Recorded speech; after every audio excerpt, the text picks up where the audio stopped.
বিসমিল্লাহির রহমানির রহিম। Rice কুকারটার problem হলো হলুদ বাতি আসে, লাল বাতি আসে না। এটা ওয়ালটন কোম্পানির একটা রাইস কুকার, 2.8 লিটার,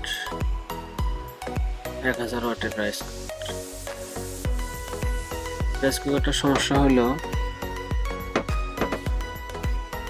হলুদ বাতি আসে, লাল বাতি আসে না। রাইস কুকারটা এই সমস্যা। দেখুন কিভাবে অতি সহজে এর সমাধান আনতে পারি।